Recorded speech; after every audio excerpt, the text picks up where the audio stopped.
fuudhee ka jedhu ni gammadaa ni kofla amma namni ni boo'a.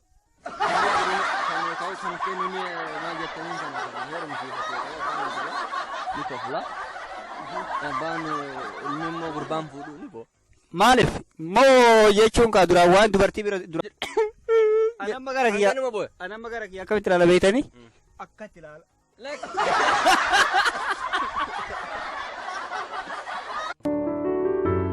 Baga nagaan dhufe amini.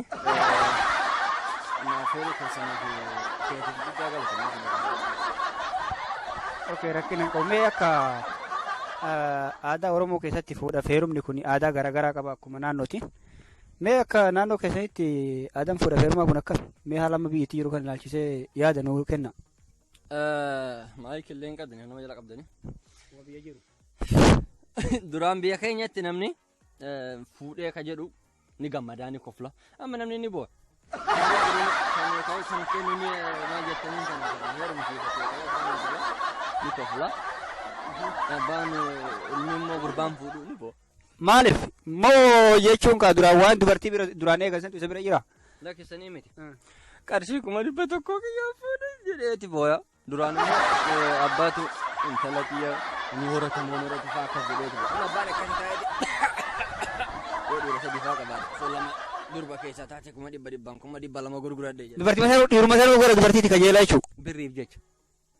Oh my god. Haa ta'u malee isiif bultiin laaluu jechuudha inni birrii itti jamusan malee. Amma bultiin akkasiin jirtu. Gurbaanis bultii maaliif qarshii 100 yoo itti baasee fuudhee ni jabeessa. Sababni isaatis maaliif qarshii tantoota na jaamata mooqate yeroo mara inni bakka. Maa inni birrii fi adda moo'isii horachuu amma fakkeenyaaf namni tokko 100 gabbaree yoo fuudhe sila ganama galga'uma birrii too yoo jedhe isii wajjin jaalalaan jiraachuun agami xiqqoo ulfaatu. Waa'ee birrii isa yoo ganama galgala hiraaraa keessa jiraate jechuudha yookiin immoo. Waa'ee jaalalaati irratti yoo dubbanne jaalaltii amma zabana kana. Namni fookas godhee jaalalatti dubbatu hin jiru. Jaalaltii maal taate? Maal godhee jettan? Itti xiyyeeffatee jechuudha. Itti xiyyeeffatee namni dubbatu hin jiru. Jaalaltii sababa isaatii fi jaalalli sabana kanaa akkuma beekamu badee jira. Jaalaltii baduu keessa dabre. Bade. Namni wal jaalatu fakkaata malee amma jaalaltii dhugumaanii akka duraanii sanitti istiraateejii qabaatee deemti yoo jenne hin jirtu. Duraan amma isteepii qaba jaalalli kun. Namni dhawaata guddatuun hiriyaa ta'a. Hiriyaa irraa gara jaalalleetti seenaa. Jaalalli irraa amma fakkeenyaaf maatii fa'aa ergatee akkasitti fuudhuu jira. Amma garuu amma garuu namni jaalallees ta'ee waan fuudhu sani itti xiyyeeffatee hin fuudhu. Sababni isaatis namni fuudha dhabee taa'uu jira. Sodaa birrii jechuudha. Nama fuudha dhabee taa'uu jiraan siin jedhe hin booya kan namni. Duraan namni biyya kanatti duraan namni yoo gaafinne namni du'e booya. Amma gaafur booya. Tayyib mee gabaabsinaati. Isin waan kana akkamitti ilaaltan?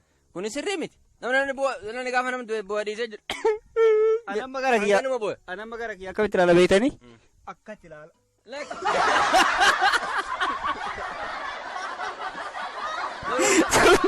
Sababni isaa maaliif akkatti ilaala beektanii? Waan hin malle nama gochisiisu yookiin immoo nama boochisu ammallee immoo karaa hin taane irra nama kakaasu. Namni deemee dubartii maayu namni akka mallaqaaf jaalatu. Sababni isaa namni waan gabbaree fuudhu yoo dhabe dirqama isii irraa fuudhuuf jecha. Injiroon akkasii. Maal isaa fidde? Maal godhaa? Osoo hatteefillee jechuun kan inni garagaltoo waan jedhamu jechuudha. Namni fuudha dhiisee rooniin siin jedhan mana amantoota. Sababni isaatis kuma dhibba isaa fuudhee gabadha. Nama qarshii takkamu kiisha kanaa qarshii meeqa ba'oo seetanii doolaara biyya kana 5 dhibba tokkoon geettu jechuudha nama mataa isiitti tokko. Kanaan fuudhuuni. Amma itti walitti qabdee fuudhuuf taataare? Ani fuudhan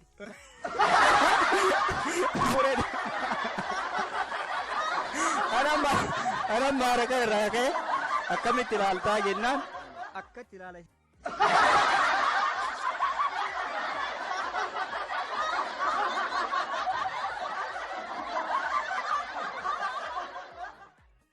Waa'ee siyaasaa tokkos deema. Mootummaa ta'uuf deemaa Jawaarii Mohammadii jedhan. Gaafa inni mootummaa ta'e wanti kun waan sirraa isinitti fakkaata? Anu gaafa sana nama eeggatuutti hin jira hawwiidhaan. Gaafa Jawaar amma gama isaanii kana faatti fa'aa baay'inaan gabarii ni baay'ata. Duraan achirraa ka'e. Gaafa Jawaar aangoo qabate tarii wanti kun gadi bu'inna waan jedhu kan abdii nama baay'eetu. Dhabamtu gurraatti mallee taatu namni waa rakkate wayitti hirkata. Waan akka isa illee taatu jechuu keessanii. Amma rakkoon keenya bifaa miti beek. Rakkoon keenya amma. Mani. arraba maxatiin natti kun waan arraban barbaajin harka duraa yoo birriin baay'ate addaan ba'uu didde arrabaan akkana godhan amma birriin harka takkaanuu akka addaan namni kanaafu Jawaariyoo amma hunduu qabate tarii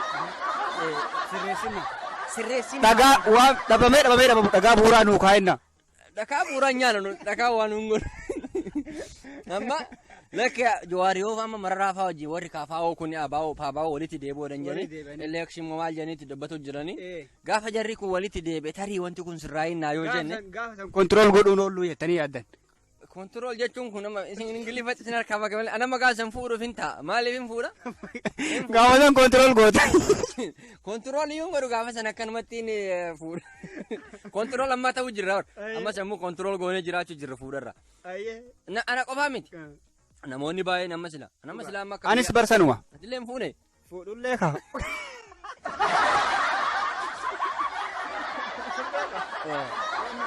Yeroo hin jirama. Video warabamu amma. Nani video warabamu. Bibi amma tilaaltu kun sila areeda qaba. Duraan qubee harkarraa qaba namni yoo fuudhu. Amma ka fuudhee hin baafata.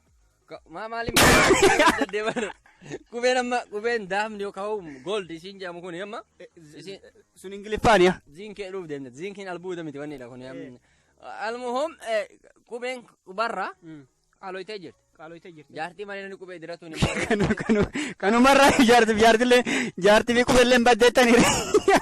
Qubeen asliin dura nama qubeen dura nama hayoonni tana gaafa waa asitti hidhatan.